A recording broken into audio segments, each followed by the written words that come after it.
Lucas, capítulo 7, vamos ler do 31 ao 35. Em seguida, vamos orar.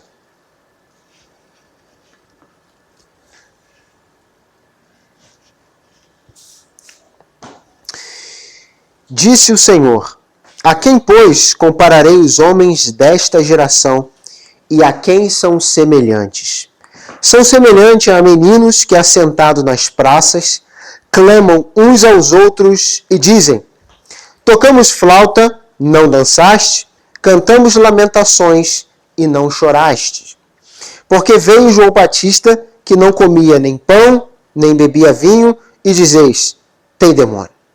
Veio o Filho do Homem, comia, bebia, e dizeis: eis aí um comilão, um beberrão, amigo de publicanos e pecadores.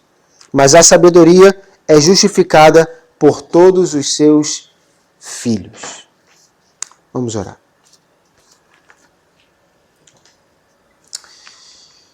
Senhor amado, que tuas palavras nessa noite sejam como fogo.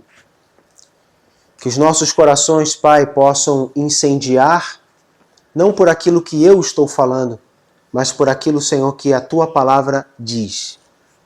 Fala-nos, Pai, nessa noite de forma clara, poderosa, de forma direta.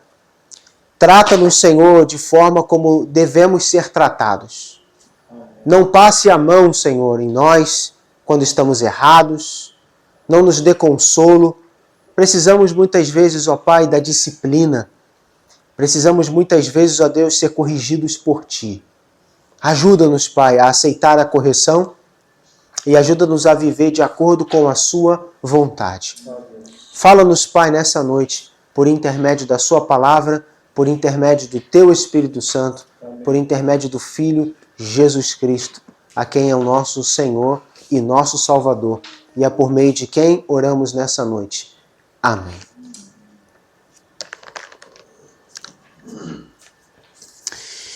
O título dessa mensagem nessa noite é Insensíveis a Deus. E quando eu estou falando sobre insensibilidade a Deus, e aqui o próprio Cristo, ele não está dirigindo a sua mensagem ou a sua palavra a ninguém que seja do mundo ou gentio. E nós vamos tratar nessa noite não é das pessoas do mundo. Nós não vamos tratar das pessoas que são lá ímpias, que estão nas festas, nas bebedices, nas drogas. Não. Nós vamos tratar principalmente daqueles que estão na igreja. E a questão de ser sensível a Deus é justamente daqueles que estão na igreja. Porque é possível estarmos frequentando as reuniões, culto após culto, sermos batizados, fazermos as coisas que devemos fazer, ler a nossa Bíblia, fazer nossas orações e ainda assim não sermos sensíveis a Deus. E ainda assim não ouvirmos a Deus. É bem possível. E é muito possível. Jesus aqui, quando ele começa a falar aqui e tratar, se você observar no versículo 30, diz o seguinte: os fariseus e os doutores da lei rejeitaram o conselho de Deus contra si mesmos, não tendo sido batizado por ele. Ou seja, resumindo, os religiosos daquela época, eles não aceitaram o conselho de Deus, a palavra de Deus, não aceitaram aquilo que estava sendo ensinado para eles. Só que os mais prejudicados por isso foram eles mesmos. O texto mesmo vai dizer, contra si mesmo. Então eles não estão aceitando, não é contra o outro, não é contra eles mesmos. E as pessoas hoje que não aceitam o conselho de Deus, a palavra de Deus, é contra ela mesma. Ela mesma vai enfrentar o juízo, ela mesma vai enfrentar o fogo do inferno e nunca mais sairá de lá. E eles rejeitaram como? Não foram batizados.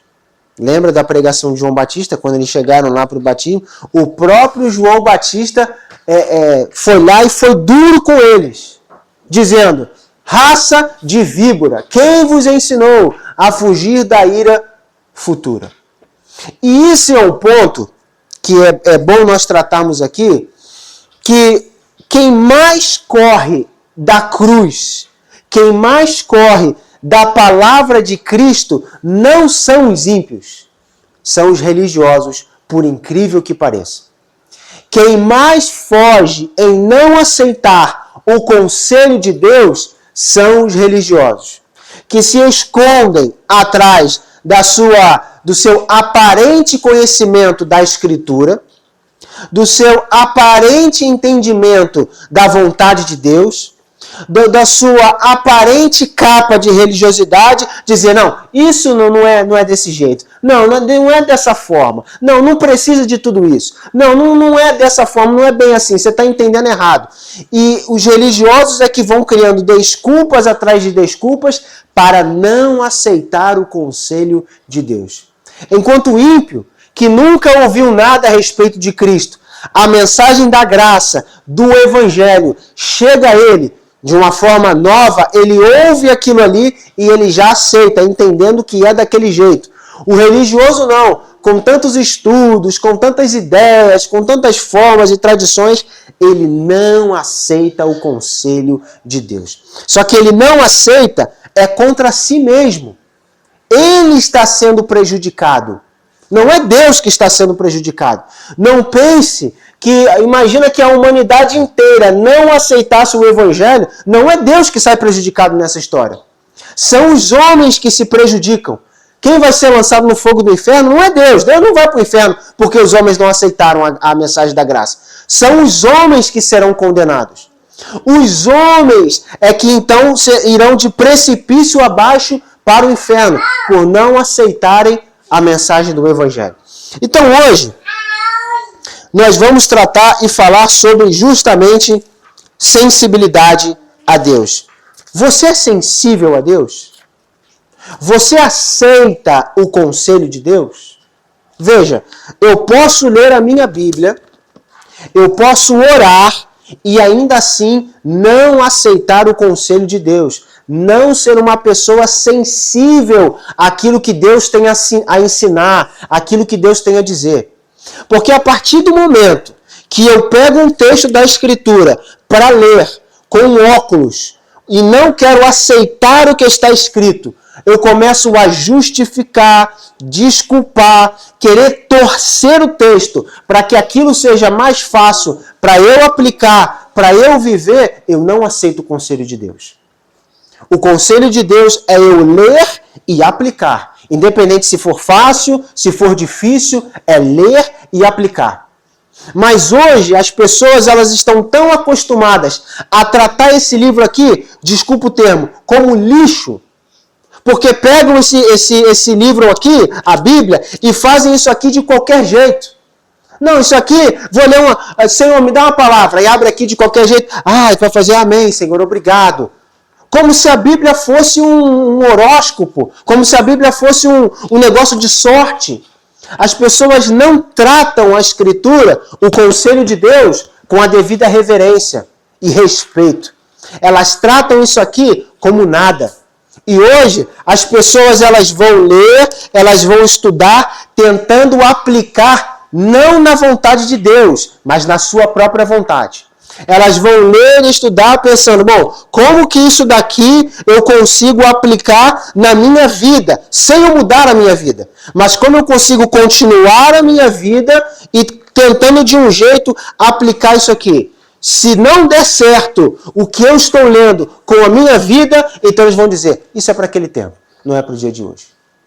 Porque eles estão fugindo, correndo de todo o conselho de Deus. Mas daqueles que são da igreja, que são cristãos, e têm esse tipo de atitude, saiba que é contra você mesmo. É contra si mesmo que você começa a criar desculpas, justificativas, não aceita, é contra si mesmo. Continuando. Jesus aqui, ele olha para aqueles fariseus, ele olha para aquele sistema religioso daquela época, ele vai olhar e vai dizer, olha, eu vou comparar essa geração ao quê? Essa geração parece o quê? O que essa geração tem semelhança com o que essa geração? E aí Jesus fala o seguinte, parece meninos sentados na praça.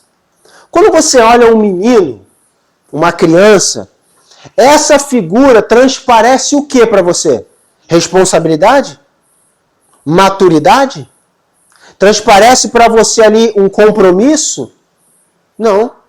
Um menino, ele não tem responsabilidade nenhuma. Ele só quer acordar, ele só quer brincar. Os meus filhos só acordam. A única coisa que eles pensam é sair para brincar. Não tem maturidade. Faz as coisas achando que vai dar certo, dá errado. Se é uma coisa que vai machucar, não tem noção que vai machucar, que vai ferir. Isso é menino, é criança. Paulo vai dizer, são como meninos agitados pelo vento, de um lado para cá, correndo atrás de novas doutrinas. O menino é isso. Jesus está comparando aquela geração a justamente meninos, pessoas irresponsáveis, pessoas sem compromisso, pessoas que não, apesar de estarem ouvindo a Cristo, estão criando várias desculpas, justificativas para não aceitar. Agora, será que hoje, dentro da igreja, ou nós que estamos aqui no reino de Cristo, estamos sendo como meninos? Ao invés de tomarmos responsabilidade, ao invés de tomarmos partido das coisas de Deus, estamos sendo como meninos? Não temos tanta responsabilidade? Eu tenho sim, minha responsabilidade. Eu faço minha oração, eu leio a minha Bíblia, quando der para fazer uma coisa eu faço. Mas será que vivendo a vida que nós muitas vezes levamos, e principalmente no cenário religioso de hoje, será que Deus está satisfeito com a minha vida, com a sua vida, a forma de cristianismo que nós estamos vivendo hoje? Porque veja, a cada dia que passa, nós acumulamos mais conhecimento. A cada dia que passa, nós conhecemos um pouco mais da Escritura.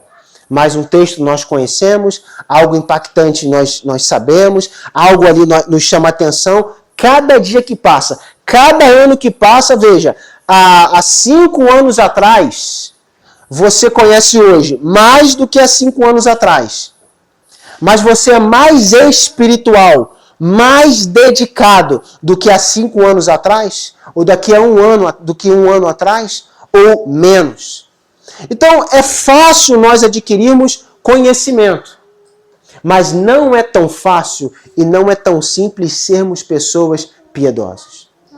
E aí, claro, nós acabamos justificando o fato de nós não sermos piedosos. E muitas vezes essa justificativa, ela se esconde atrás do conhecimento que nós adquirimos. Então, quando alguém fala a respeito de um texto bíblico, para mostrar que eu sou espiritual, eu também comento daquele texto bíblico. Sim, eu já estudei esse texto bíblico, eu passei tanto tempo estudando, e quer dizer isso, no grego significa aquilo. Tem uma outra passagem também que complementa assim, assim. Uma pessoa espiritual, alguém dedicado. Ele conhece, ele sabe, ele leu, ele pesquisou. Mas será que ele é zeloso, dedicado, piedoso? O quanto ele conhece? O quanto ele sabe? Porque o conhecimento, como os religiosos daquela época, eles transmitiam a sua espiritualidade através do conhecimento que eles tinham. Então as pessoas olhavam para eles e viam, realmente é um fariseu, conhece bastante, conhece sobre a lei, conhece sobre os profetas. E aí eles muitas vezes iam questionar Jesus baseados em textos bíblicos. Mestre, Moisés nos deu carta de divórcio, e tu o que dizes? Usando do seu conhecimento para não aceitar a verdade de Cristo. Ora, e hoje, nos dias de hoje, nós, e pela facilidade que tem, crescemos muito em conhecimento. Nada contra isso, a favor de crescer no conhecimento. O problema é que a piedade, o zelo, a dedicação não acompanha. não acompanha. Nos tornamos pessoas insensíveis a Deus, cheias de conhecimento. Abrir uma pessoa falar uma heresia, alguma coisa, a gente rapidamente já abre o texto bíblico. Olha aqui, olha o que o texto diz aqui. Vem cá, olha aqui. E comenta com o outro. Não, ele falou aquilo ali, mas nada a ver. Porque o texto bíblico, olha aqui, claramente está dizendo isso, isso, isso. É fácil. Mas será que é fácil também eu me ajoelhar durante horas para orar? Será que é fácil eu rejeitar pizza, churrasco, hambúrguer e tantas coisas gostosas para jejuar? Será que é fácil eu me dedicar a Deus, na obra de Deus, e deixando as coisas que eu quero de lado? Às vezes não é tão simples e fácil assim. Então, logo, nós criamos uma capa de religiosidade, de conhecimento, para dizer, não, eu sou espiritual, eu conheço as coisas de Deus, e ninguém percebe que é só uma capa, uma casca. Igual a cigarra que está lá na árvore, canta, depois de um tempo só tem uma casca. É o que nós somos, muitas vezes. Só uma casca, uma aparência de cigarra, mas não há vida nenhuma ali.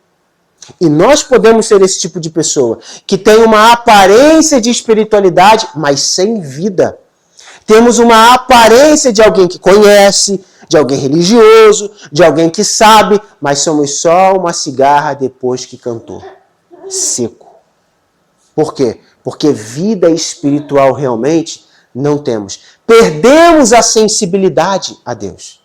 Então, uma palavra vem para nos animar, nos incentivar, nos exortar. Funciona por breve momento.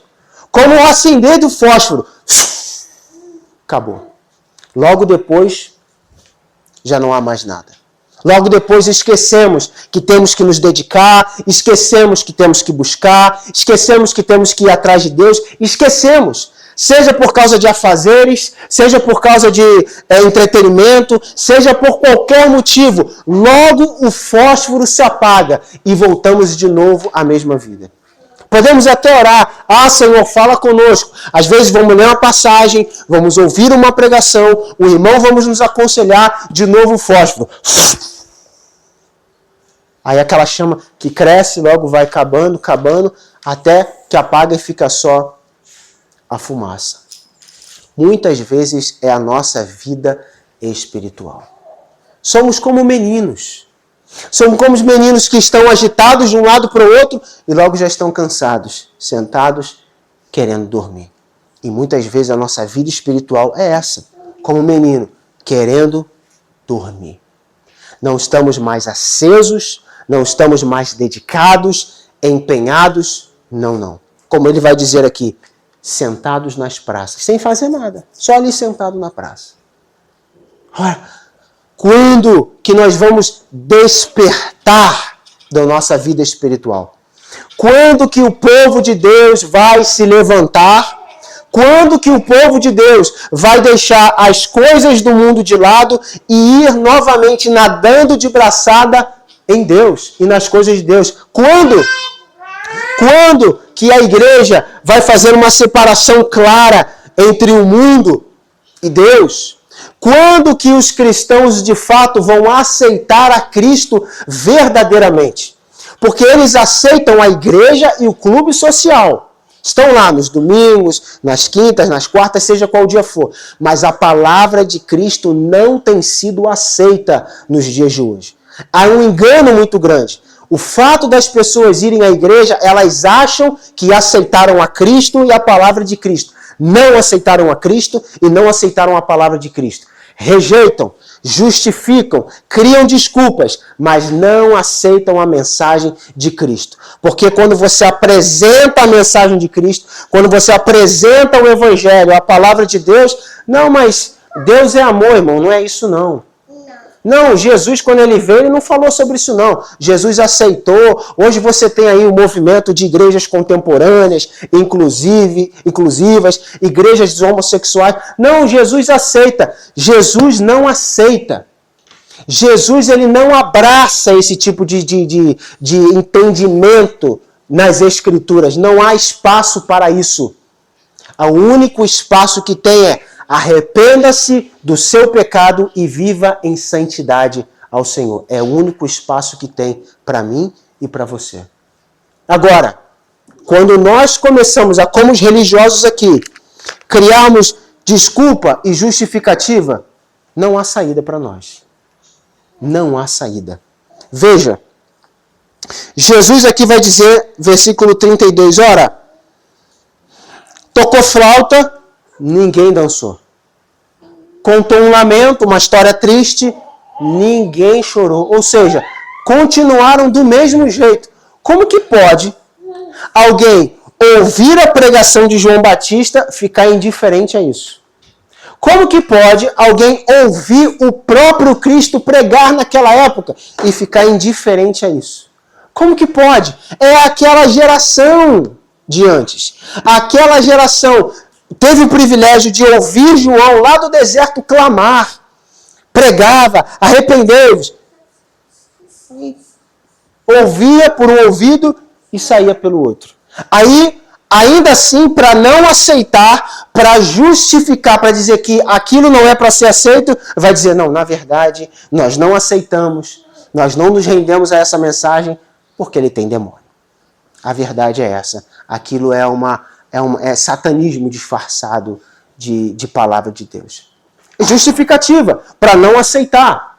Aí vem o Cristo, totalmente diferente de João Batista. João Batista recluso, sozinho, solitário, pregando no deserto, uma alimentação diferenciada, totalmente. Vem Cristo junto com as pessoas, pregando com as pessoas, indo na casa das pessoas, eles olham, também não vamos aceitar. Mas por que não vão aceitar? Não, porque ele já é comilão e beberrão.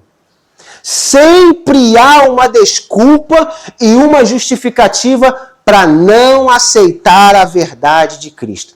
E essa é a mesma geração que nós estamos vivendo. Qual? A geração que não aceita a palavra de Deus. Ou aceita a palavra em parte, mas outra parte desconsidera. O que é mais difícil, eu deixo de lado. E o que é mais fácil, eu abraço. Eu gosto de ouvir que Deus é amor, eu gosto de ouvir que Deus é misericordioso, eu gosto de ouvir que Deus dá paz para aqueles que estão ansiosos, eu gosto de ouvir que Deus ajuda aqueles que estão com dificuldade. Eu gosto disso. Mas eu não gosto de ouvir que Deus é um Deus irado, que Deus é um Deus santo, que Deus é um Deus justo, que Deus ele pune o pecador. Esse tipo de mensagem eu não gosto de ouvir. Então é o tipo de pessoa que abraça apenas uma mensagem e justifica outra, dizendo, não, Deus não é assim, Deus é amor. Eu me lembro que quando nós pregávamos lá no Rio de Janeiro, na Taquara, e muitas vezes nós levantávamos placas, e está lá, Deus odeia não só o pecado, mas o pecador. Passavam pessoas dizendo, Deus não odeia nada, porque Deus é amor. Então, na cabeça dessas pessoas, o fato de Deus ser um Deus de amor, ele não pode odiar nada. Ele não pode odiar o pecado, ele tem que amar e tolerar o pecado. Mas isso não funciona dentro da Escritura.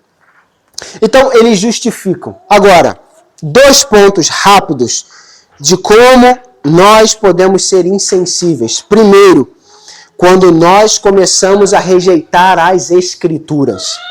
Quando nós começamos a rejeitar a palavra de Deus. Quando começamos a trazer outras coisas junto da palavra de Deus, as Escrituras por si só não é o suficiente. Eu preciso de mais coisas. Ou ainda, eu leio o que está escrito, mas eu justifico. Não, o que está escrito está assim, mas na verdade não é bem assim, é de outro jeito. Então, ao rejeitar a Escritura, eu também, passo a passo, me torno insensível a Deus. Eu fecho a porta do meu coração para Deus falar. Imagina que você esteja falando com uma pessoa, dando um conselho a essa pessoa, e todo conselho que você dá para essa pessoa, ela não aceita. Ela ouve o seu conselho, mas ela pensa, não, ele está falando, mas na verdade não é bem assim não, é de outro jeito. Ele está falando comigo, mas na verdade é de outro jeito. Você continuaria dando conselho a essa pessoa? Agora, toda vez que Deus vier falar conosco, e nós dizemos assim, Deus está falando assim, mas na verdade não é bem assim. Deus está dizendo isso, está ensinando assim, mas na verdade é de outro jeito. Toda vez que Deus vier falar conosco, criarmos justificativas, criarmos desculpas, Deus vai continuar falando conosco? Deus vai continuar nos ensinando? O segundo ponto, a primeira, a rejeição da Escritura, e o segundo, através de Cristo, que ele diz, veio o Filho, a rejeição da graça. Como que rejeitamos a graça? Como acontece nos dias de hoje, quando se troca a graça por libertinagem. Então hoje, você sai na rua, você não sabe mais a diferença entre o pecador do cristão.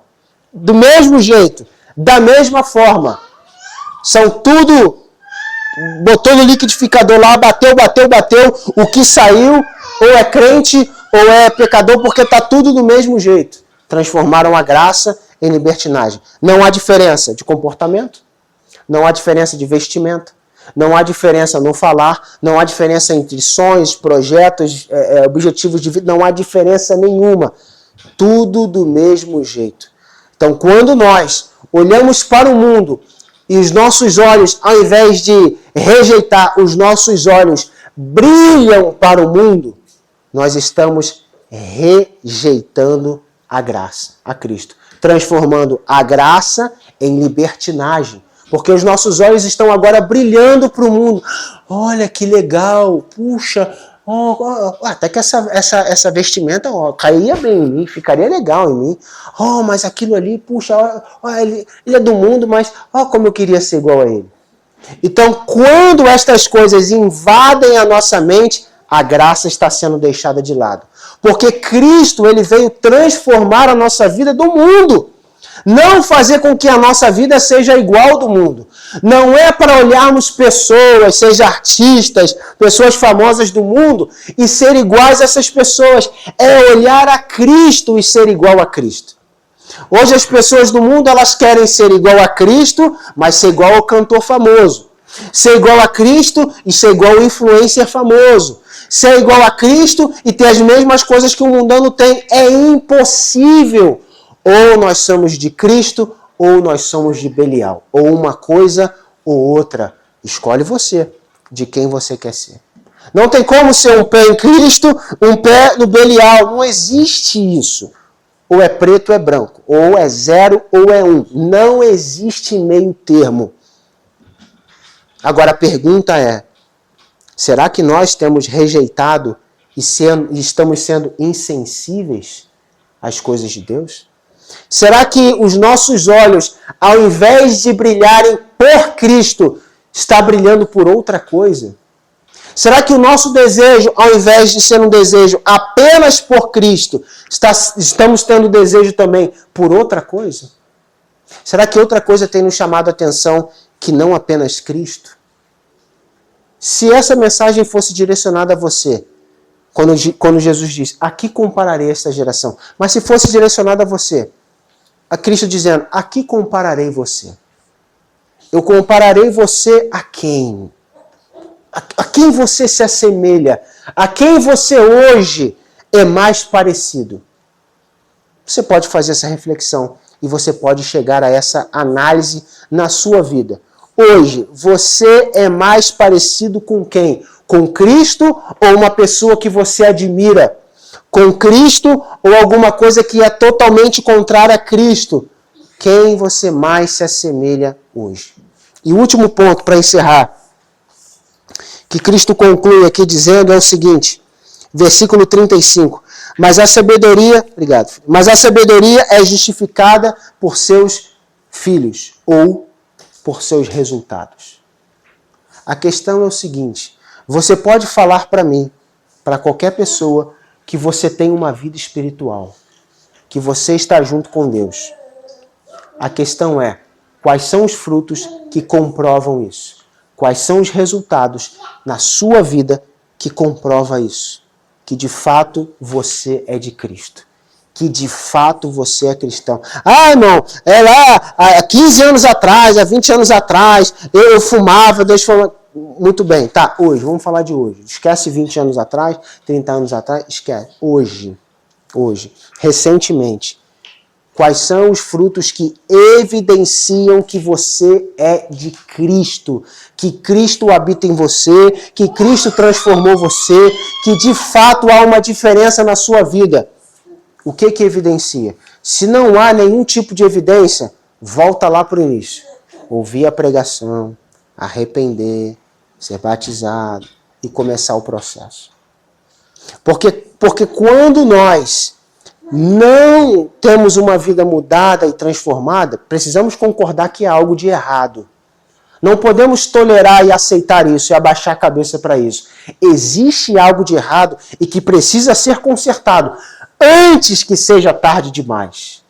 O problema é que as pessoas não estão esperando a volta de Cristo. Está todo mundo trabalhando, enriquecendo, correndo atrás dos seus, todo mundo aí indo atrás dos influencers famosos que tem por aí e se esquecendo de que um dia haverá uma prestação de contas. E que se nós não estivermos com o mesmo caráter de Cristo, a porta será fechada para nós. Já parou para pensar se a porta for fechada para você naquele dia? A porta ser fechada para você hoje, a boa notícia é que ela ainda pode ser aberta. Mas se naquele dia do juízo final, frente a frente com Cristo, sentado no grande trono branco, e ele falar para você, olha, para você a porta está fechada, você vai fazer o que agora? Você vai pedir para voltar no tempo? Reencarnar? O que você vai fazer? Acabou. Acabou. Então o tempo é hoje. Não deixa para depois. Não deixa para mudar amanhã. Não deixa para fazer amanhã. Faz hoje. Muda hoje. Enquanto ainda temos tempo. Vamos orar.